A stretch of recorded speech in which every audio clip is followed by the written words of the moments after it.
great to see so many familiar, I was going to say faces, but names as of right now. Don't be scared to have your video on. Again, no camera shaming if you don't by any means, but if you'd like to interact with some video, I'd love to see your faces as well. So let's get right on into it today, because as most of you know, I definitely add too much to our conversations sometimes. So I'm really focused today on making sure that we walk away with the key points in mind, and you're ready just to kind of hit the ground running when it comes to what we can all do to help when it comes to managing that resistance to change. So I'm assuming this is a pretty hot topic, seeing how many folks that we have online. So again, glad that you're all with us today. But one of the things that I know to be true is we all deal with change, right? And no matter how big or how small, whether we are expecting it or experiencing it or assuming it's going to be positive or negative, we're going to face resistance no matter what, right? So as leaders, as managers, as those of us, whether or not you actually lead people, as an individual contributor, we all have that obligation to be able to really help move change efforts forward. So we're going to see different types of resistance that we're going to talk about today, and some of them might be pretty blatant, right? They might be pretty obvious, really just kind of, lurking in the break room maybe, or some of us are hiding, some of the resistance that we see are hiding in the corner. So whatever it might be, I'm sure you all believe and have probably experienced that it's there, right? We face this resistance fairly often. So what can we certainly do about it? Now, again, I'm not usually one for like shock and awe type of statistics, but as leaders, we all know that we need to learn to deal with resistance very well because of this exact reason. 7 out of 10 change efforts in organizations fail to meet their stated goals, and not necessarily because they weren't ready or they weren't prepared or it wasn't needed or planned carefully. I know all of the things that we do, we execute things very vigorously and do a lot in preparation for these things. However, some things that we really fail to think about or plan adequately for is going to be that resistance from team members. And it might even be other leaders. It just kind of depends. What kind of organizational resistance are we going to face? And, that's really kind of the most basic thing, because what do all change efforts have in common? Well, for anything to change anywhere, individually or as a team, someone or some groups of people have to start behaving differently. We have to change mindset sometimes. We have to change perceptions. And so ultimately, all of our change efforts boil down to the same mission. Can we get people really to start behaving in new ways? And they have to make these choices and act on these choices in a consistent manner. So that's kind of the conversation today. I am going to preface, just in case there is any background noise, please let me know if it gets out of hand in the chat, because we have a new roof going on our Best Care EAP building today. Of course, of all days, they're literally right above my office right now, and I can just hear them banging away. So hopefully that's not getting picked up. However, I am showing a video here in a few minutes, and so I do have my sound optimized to pick up sound clips. So please let me know if it becomes any issue, and I'll update my settings. But that being said, again, this program, again, you all, I know I see a lot of my friends that have been on programs with me before or here at a boot camp, and I want to make this very participative. So please throw thoughts, comments, questions in the chat, and really just want to keep this flowing. So don't hesitate. You can always unmute and ask a question if you'd like. I'm going to ask a couple of responses to be able to get feedback at a couple different points in the process as well. So as we move forward, the design is really to help us manage that change more effectively by really understanding and really defining what is resistance. Awesome. Thanks, Amy. I appreciate that. What does that resistance look like? What are the forms that we see? But most importantly, I'm a why person. Why do people resist change? Now, a lot of times we assume because they're difficult, right? And that's where a lot of our assumptions go, because they want to cause waves, or, you know, we get frustrated very easily when we've done all this work and things aren't going according to plan. So how do we respond positively? Because a lot of instinctual responses from leaders is fairly negative.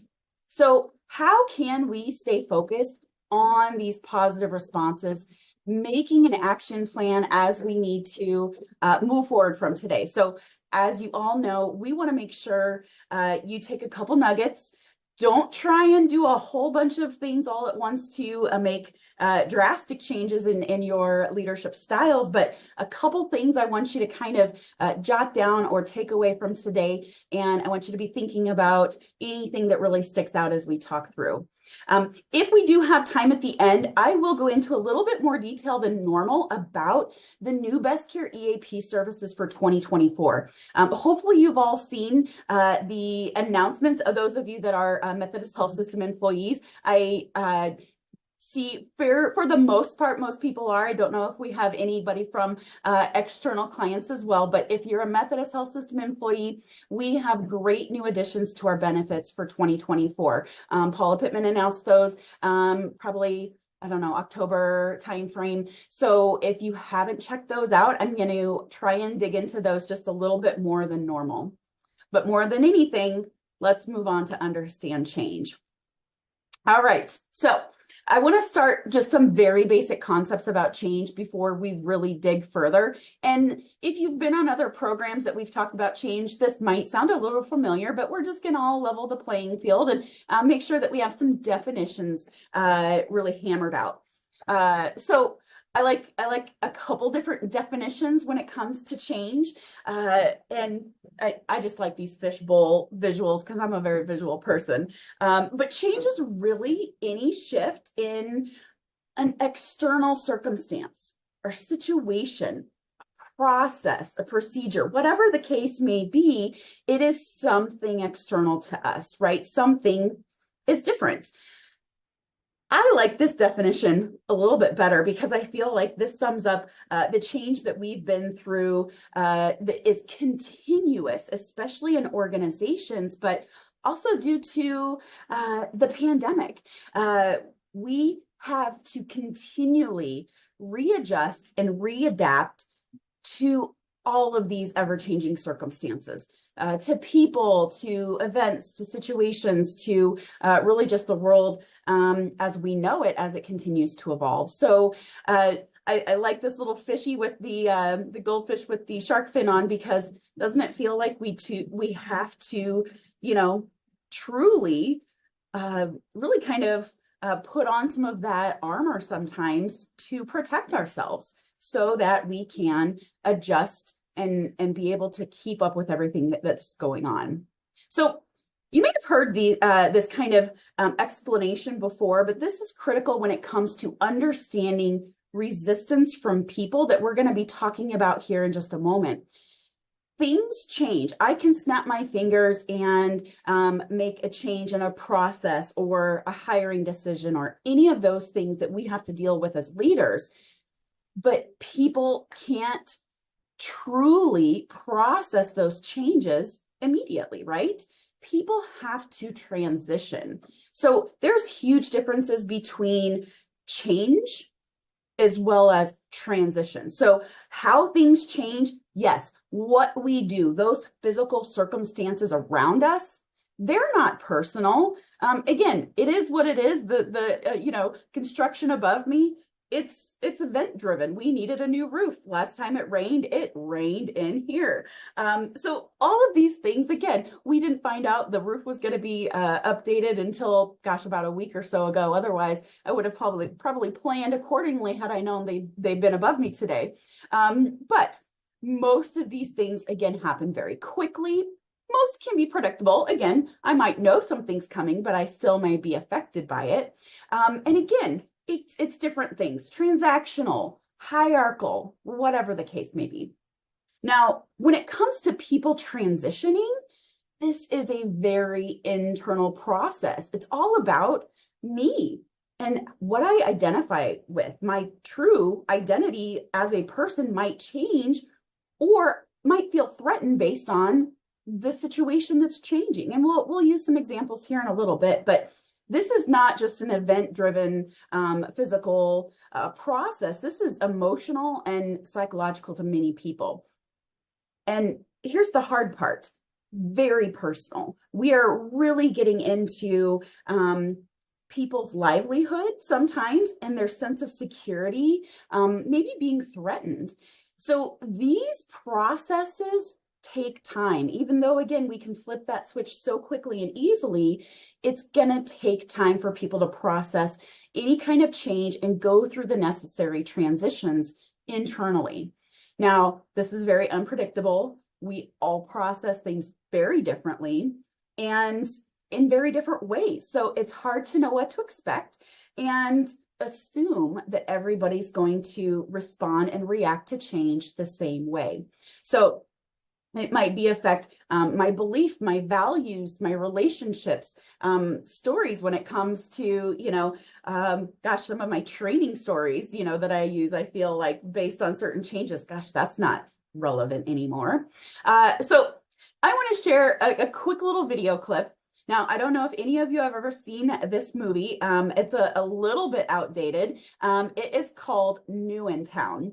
Renee Zellweger and Harry Connick Jr., she moves to a small town to take over a new process in a manufacturing company. And even if you haven't seen it, it will make sense to you, I promise.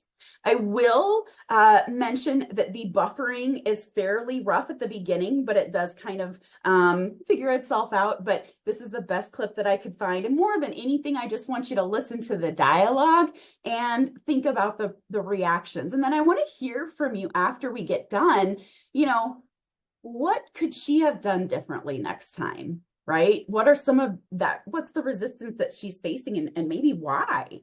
What could she have done differently? So let's take a listen and a peek. Please let me know in the chat if you cannot hear this, but I did test it earlier.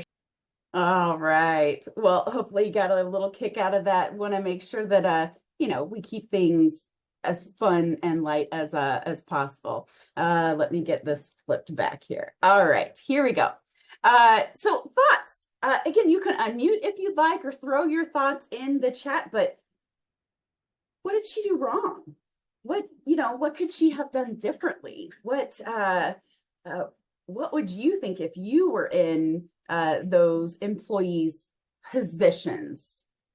Let me know your thoughts.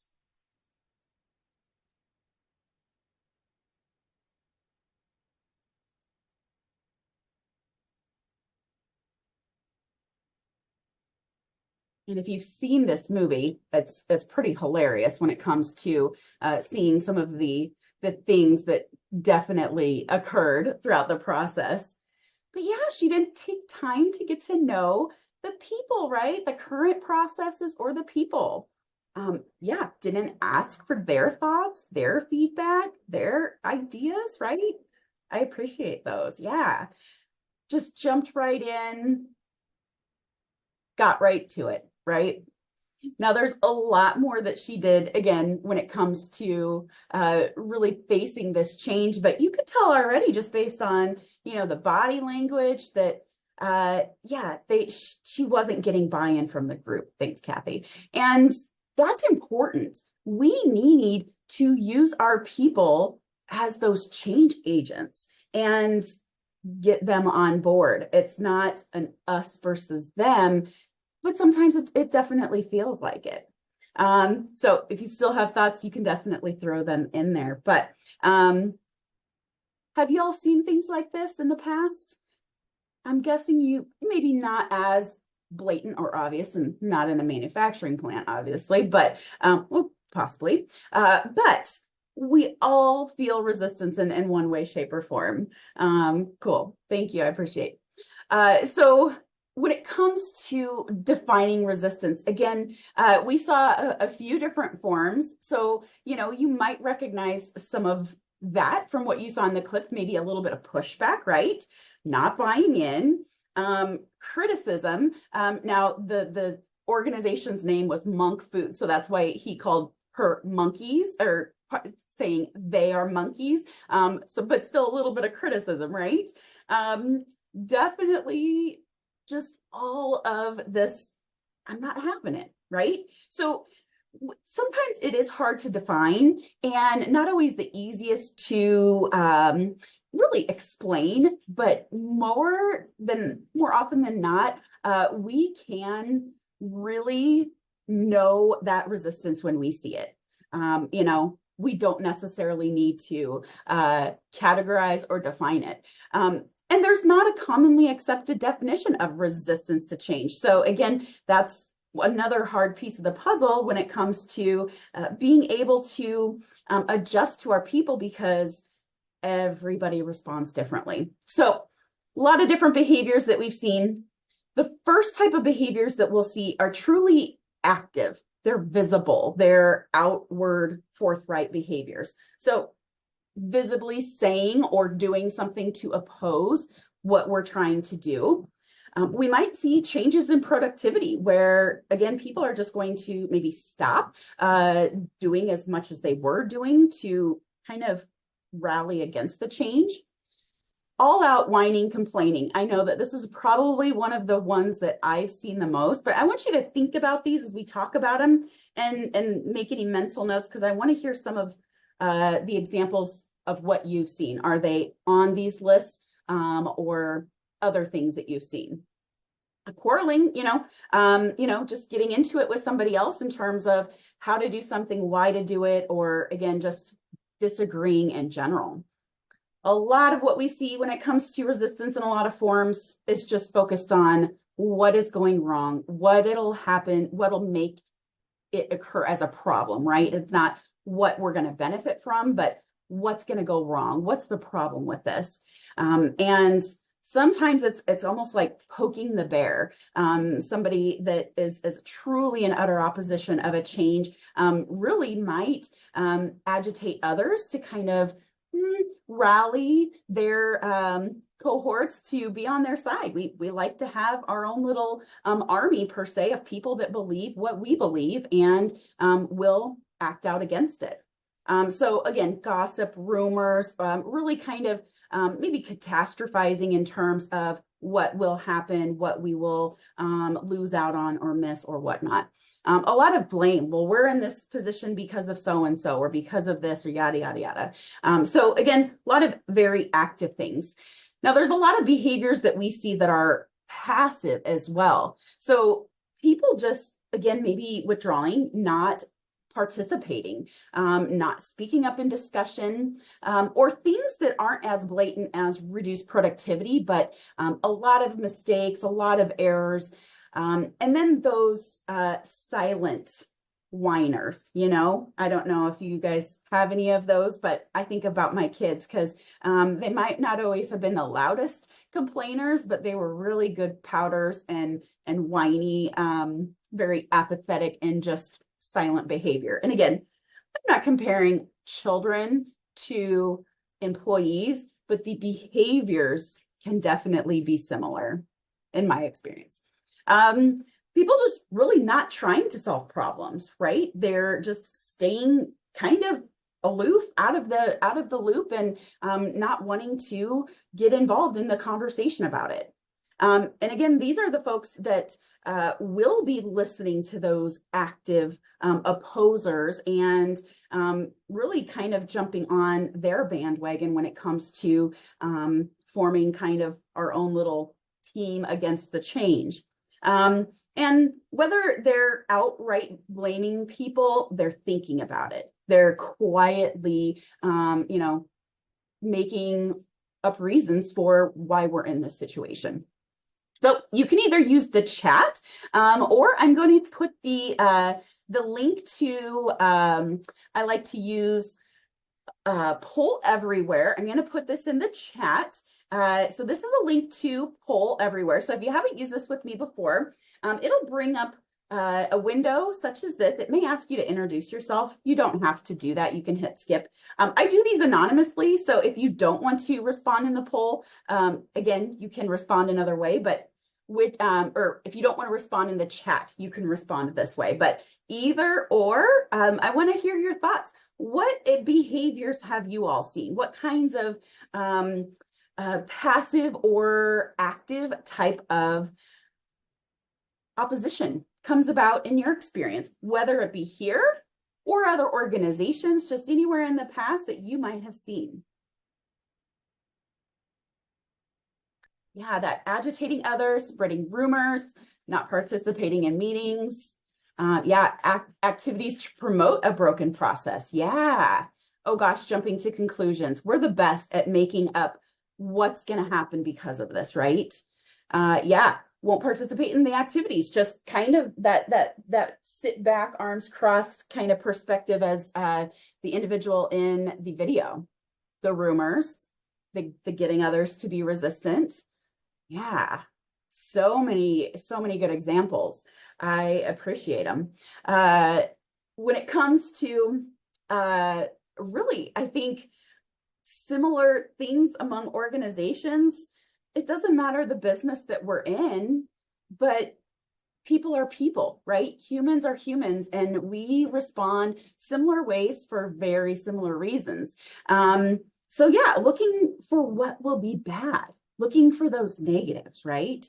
So thanks for sharing your thoughts. I, again, never want to assume that we're all seeing very similar things, but it just depends on the type of change, maybe the specific group, maybe how new your employees are, but we kind of get into those comfort zones sometimes when it comes to the longer you've worked with the team, the more comfortable they are being negative and looking for some of those negatives. We're really on our best behavior as newer employees, typically. So yeah, negative attitudes. Thank you. The attitudes and our mindsets are so key in these processes. So not just for them, but for us as leaders as well. So thanks for sharing your thoughts, everybody. I appreciate your participation. Yeah, not open to new opportunities because stuck in old ways. Now, this is something that we're going to talk about. I appreciate this because we all like structure and habit, whether we realize we do or not, because humans like consistency. We like to know what to expect, and maybe in different levels with different people. I'm not a very structured person, but we all like, once we get comfortable doing something, because again, it's easier, we get comfortable, but also there's a sense of, again, that my ownership, my ability, my skills are rooted in maybe the old way of doing things. So I know I've kind of been at a loss for some of those things when it comes to skills and abilities when we have had to change a process. It's like, oh my goodness, what's going to happen to my, seniority and knowledge of all of these great things that are now going away, right? And I'm sure you've probably been in that situation. So thanks, everyone. So resistance, again, just a basic definition here. But again, overall, what we see in the workplace is people's natural opposition to whatever's being altered in their world as we know it, whether again it's personal or professional.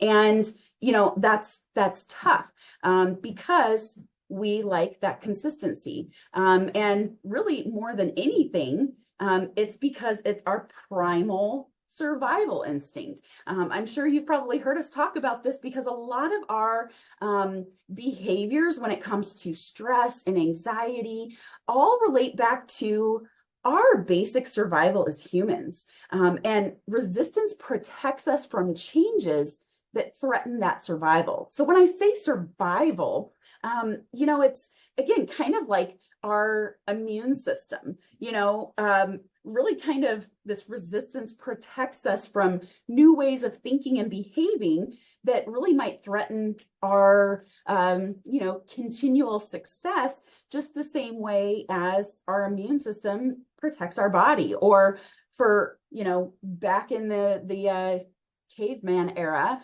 we literally have that protect mode, right? We were in, the elements, gathering, hunting, and, kind of really fighting for our lives not that long ago when it comes to the grand scheme of things. So we're always looking to protect ourselves.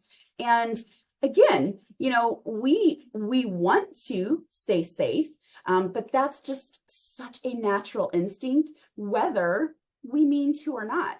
I might even buy into the process. I might even think that it's a good change, but I still might have resistance due to that fear, that angst about what am I going to lose, right? So there's a lot of things that trigger this resistance. Again, really maybe disagreeing that I don't like the facts or the process or the purpose for this change, or I just strictly might have a belief that this is going to be another one of those fads, right? Another one of those like one and done kind of just new ideas that's going to go by the wayside. And yeah, does that happen? So people, rightfully so, have, a realistic opposition to some of those things when they assume, is this going to stick if we haven't been able to continue other things previously?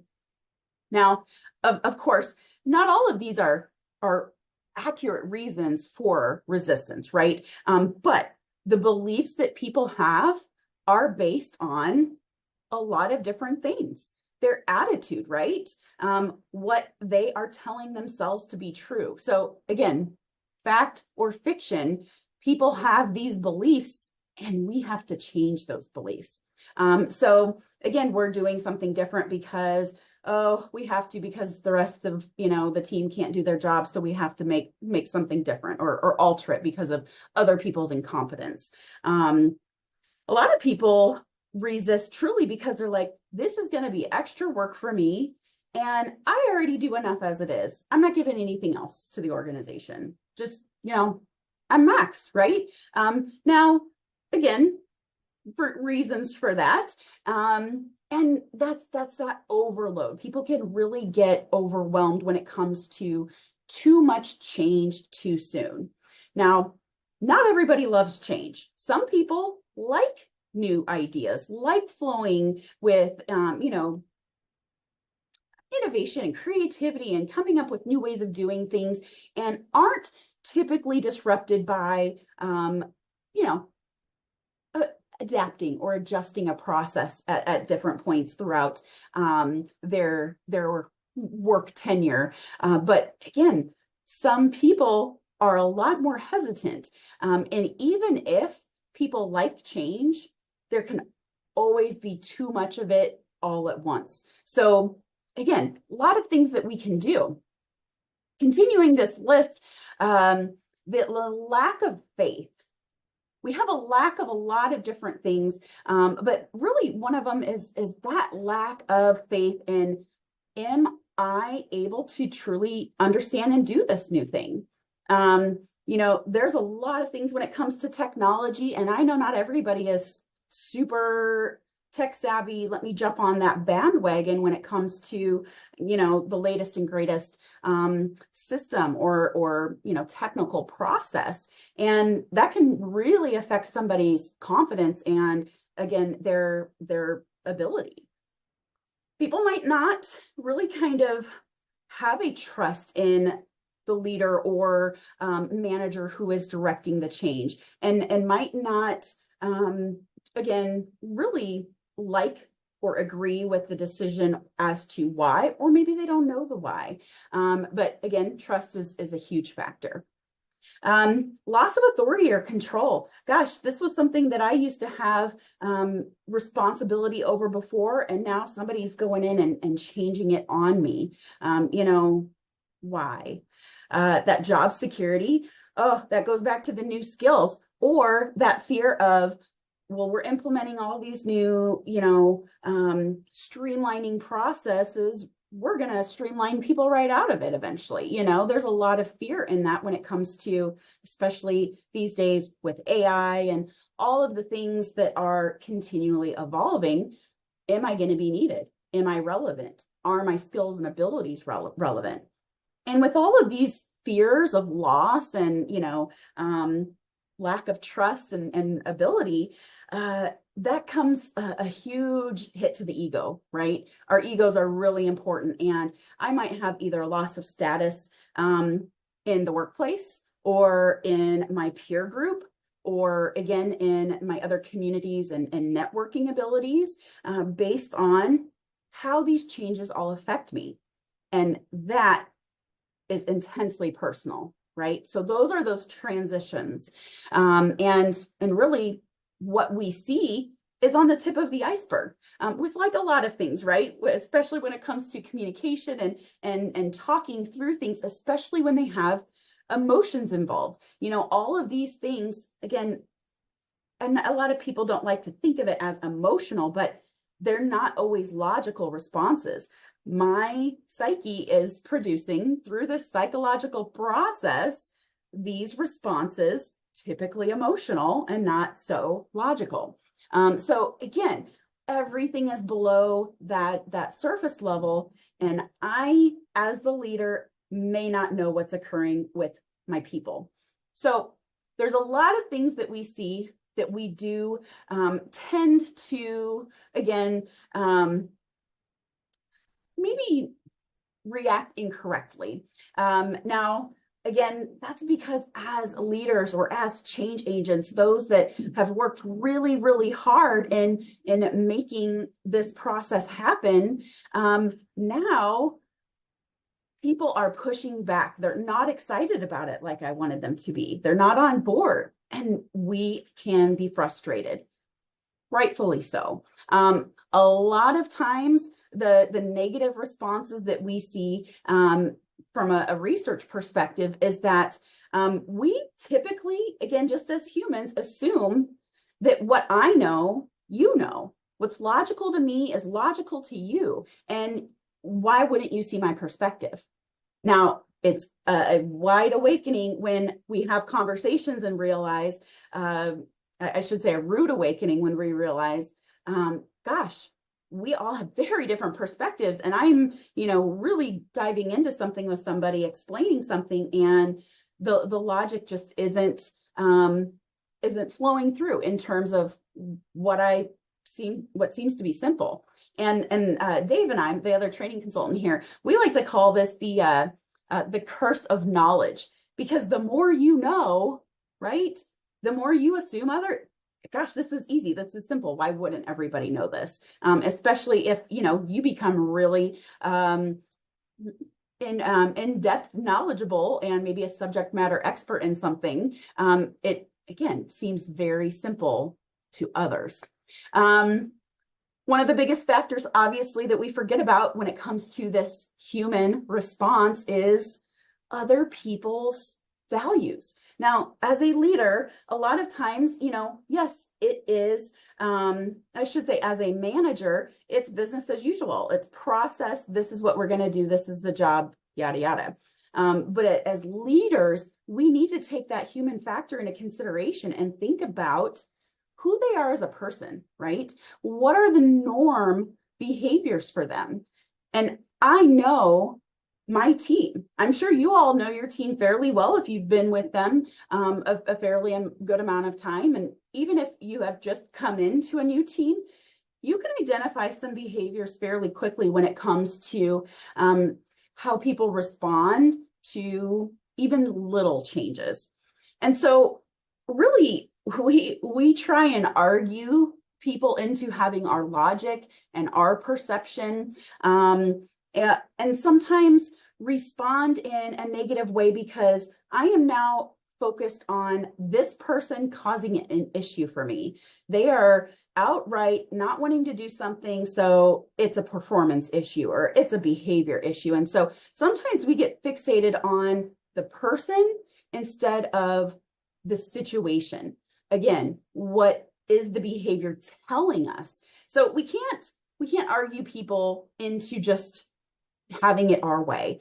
And a lot of managers just give up and say they're going to agree or not, but there's so much more that we can do, right? So the biggest piece that we can do is really remind ourselves that resistance is going to happen. It's natural. We have to accept it. Again, we're going to see it in all ways, shapes, or forms. And before any change initiative, I truly need to think about my people and their behaviors towards change. Now, what we learn from previous change efforts is super helpful because we learn a lot from people's resistance. And this information provides so much purpose to really understanding. They might have a valid reason as to why they are pushing back against it. This feedback, this information is very useful, but let's not wait until after the fact to garner it, right? So we don't want to respond negatively. And that's, again, one of the biggest mistakes that we can make is that immediate frustration, immediate, just do it, right?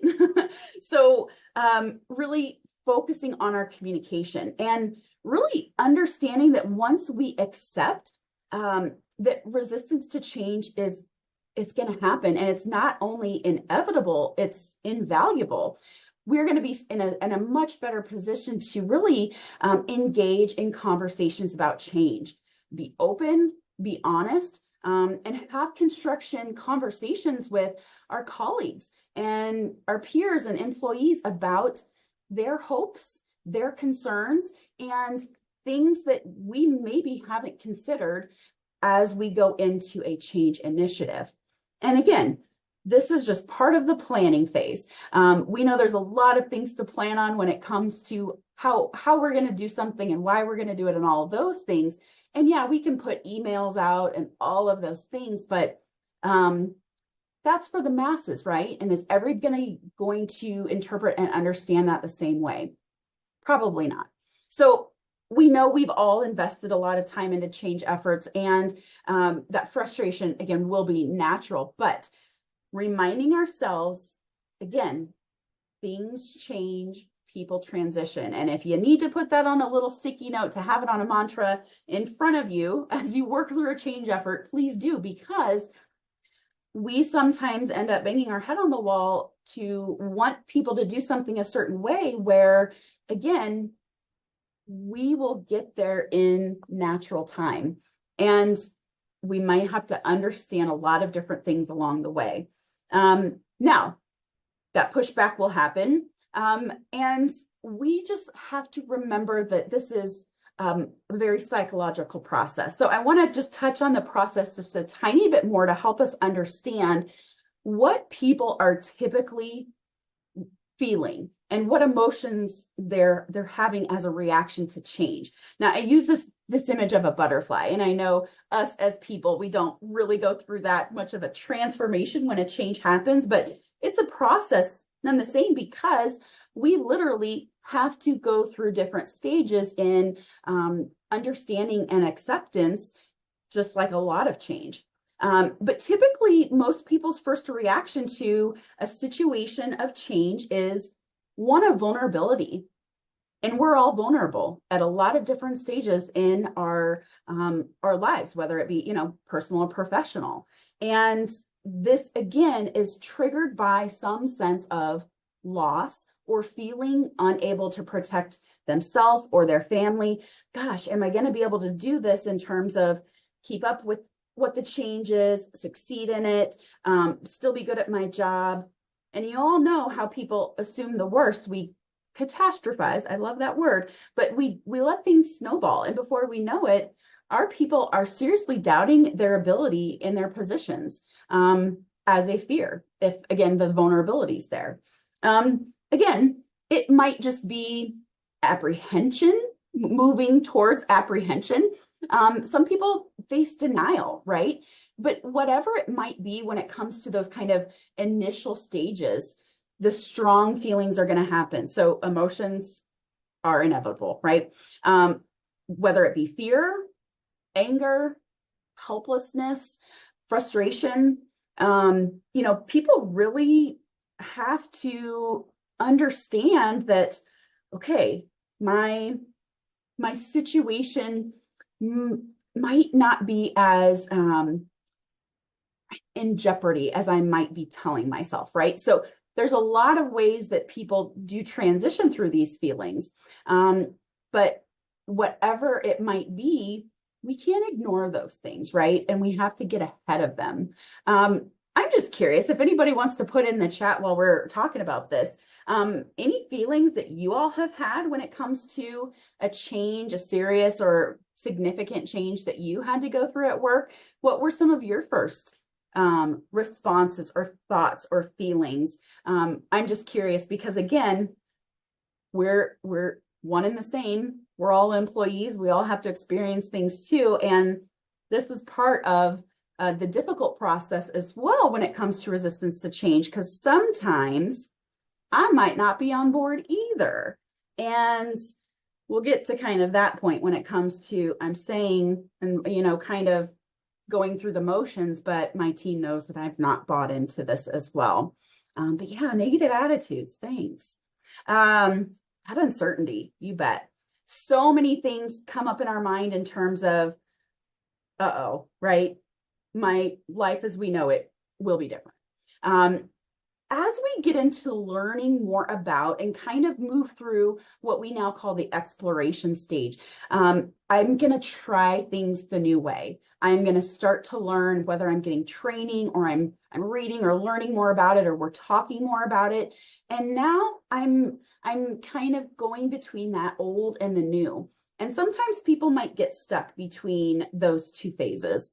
But really, once somebody accepts the change, now the acceptance can be positive or negative. They're going to, either say, yeah, I'm accepting it. It's going to happen. I'm still not on board. I'm going to be complacent or just have a negative attitude still, or they can be with positive acceptance and have kind of renewed enthusiasm for different ways of doing their job, or really capitalizing on the changes and seeing the benefits that will bring to them because of the change.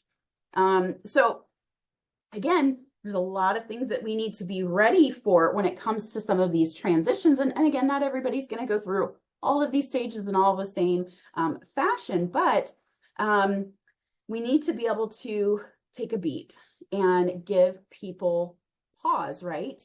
Let them take a breath, give people sometimes, different timelines, and listen, ask, see how they're doing, and have empathy, right? Because again, we're all different. And thankfully so, I say it all the time, if we weren't all different, everything would stay the same continually, right? And no creativity, no innovation.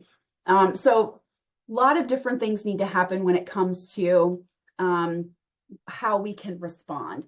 And there's typically 4 basic patterns of resistance. Now, I don't want to categorize everybody, but you can utilize these basic patterns of really kind of understanding where somebody might be, but still reminding yourself that each person does have a unique situation and perspective. So keep that in mind, right? So yeah, got a comment. For myself and others, I often have seen that the context in which change is proposed, what is my personal and our collective capacity, morale, bandwidth, is vitally important.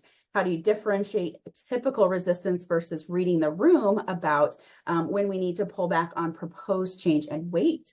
Very good question. I'm going to come back to this in just a minute. So hold that thought because that's a great question. So we'll talk through these 4 typical types of tailored responses, and then I will come back to that. So great question. So first basic kind of pattern of really just those that will be part of accepting to change. So usually, and if we're lucky, we'll have a few enthusiasts. Now, again, not everybody's going to be this way, but hopefully we will have some of these, what I like to say, kind of informal leaders or, kind of team cheerleaders that, you can kind of rely on to help push change initiatives forward. So, understanding these people, who they are, and again, they might agree with it.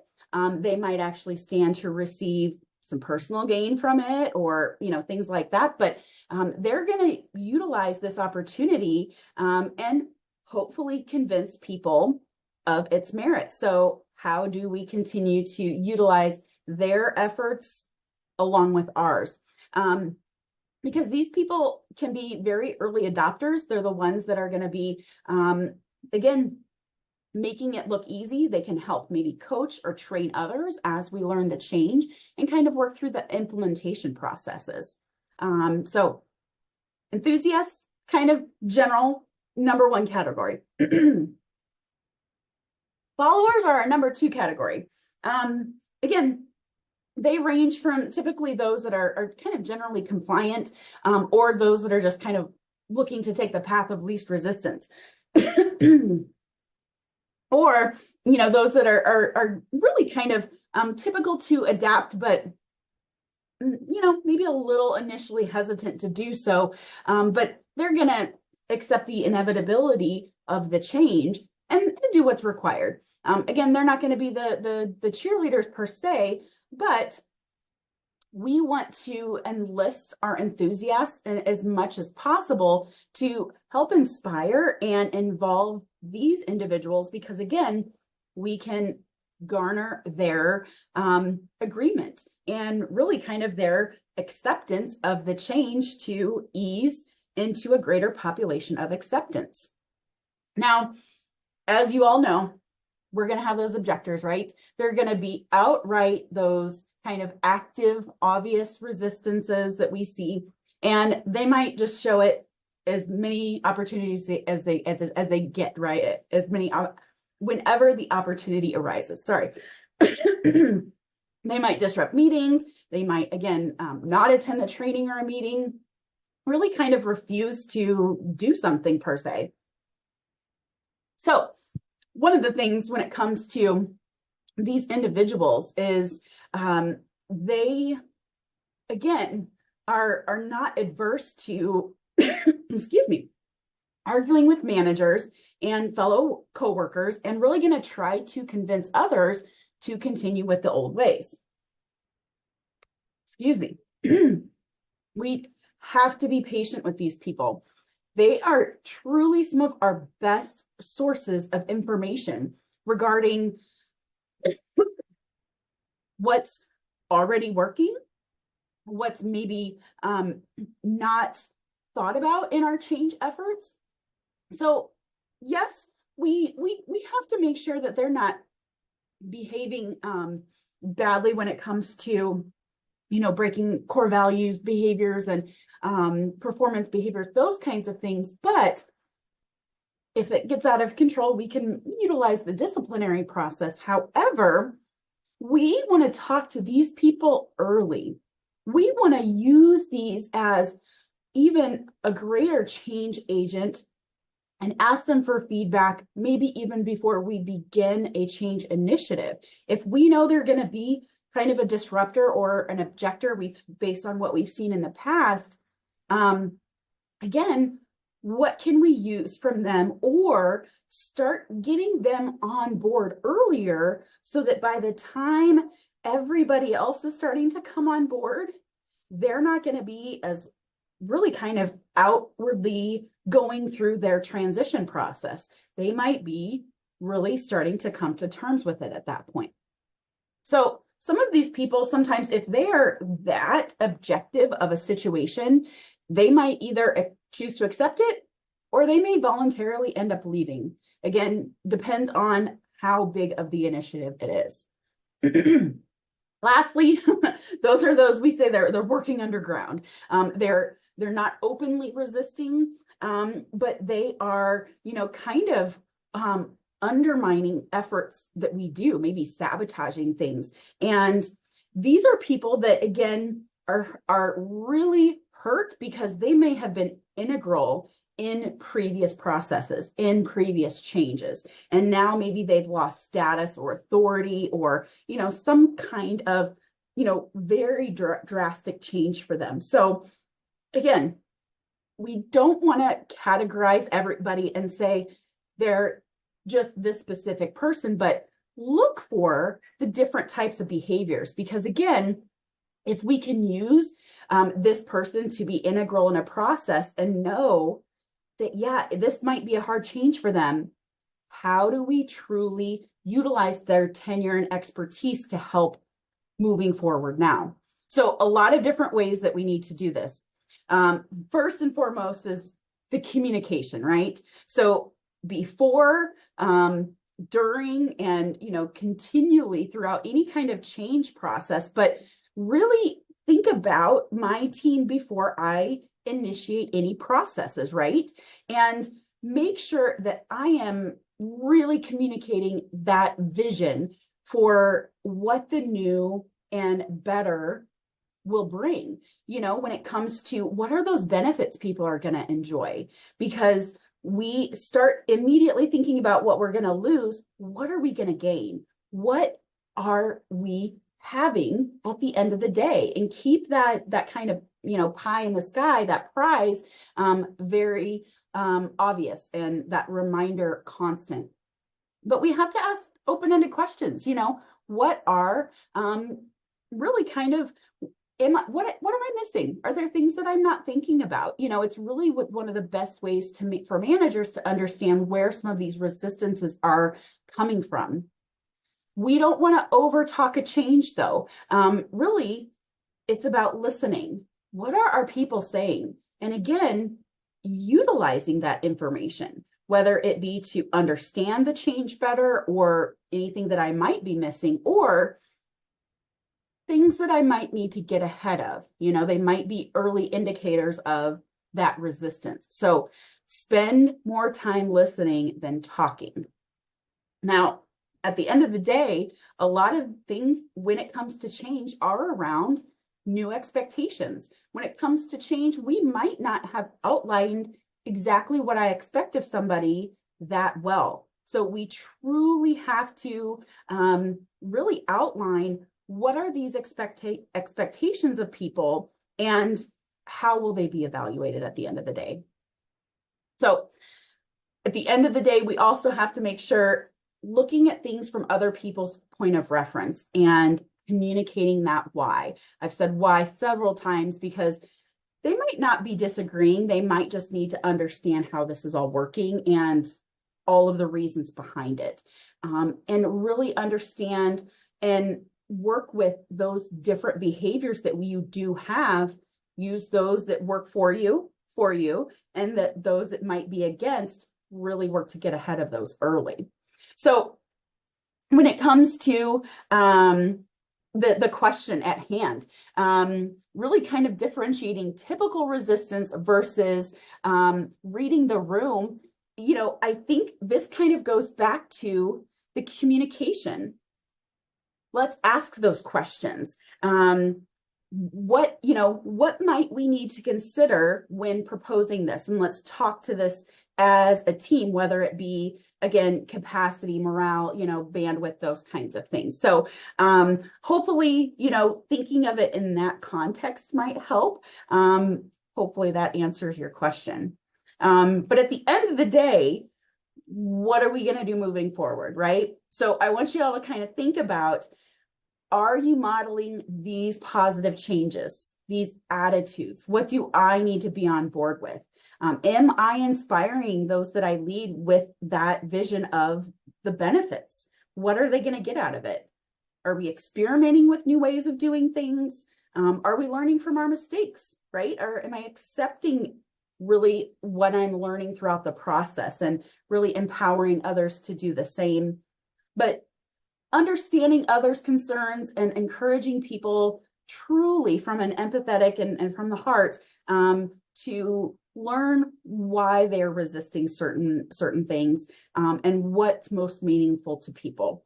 And again, that connection, that rapport is critical. So I challenge you all, one thing, whether you're going to start doing, stop doing, or keep doing as of today. I didn't obviously have time for going through all of the benefits, but I really, really encourage you all to go out to our website and log in and check out the new form of counseling, which is Talkspace, and all the other great things that we've added to the package. But at this point in time, I know I'm at time, I apologize, but questions, any thoughts that people have? And again, hopefully I answered that question. If not, let me know, and I can go about responding in a different way. But any other thoughts anybody might have or questions?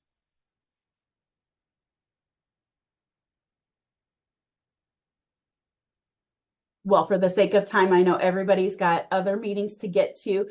Tara, I'll pass it back to you to close out, but I'll hang out for a minute. If anybody does have a question, you can always send me a chat and I can respond. But I say good luck in all of your change efforts and continue to stay open-minded about other people's thoughts and reactions to their resistance. So thanks, everybody. Hope you enjoy the rest of your week. Take care. That concludes the online education. I would like to thank all of our presenters for their experience, knowledge, and expertise. Be sure to subscribe so you're up to date with all of Nebraska Methodist College's continuing education offerings. Thank you.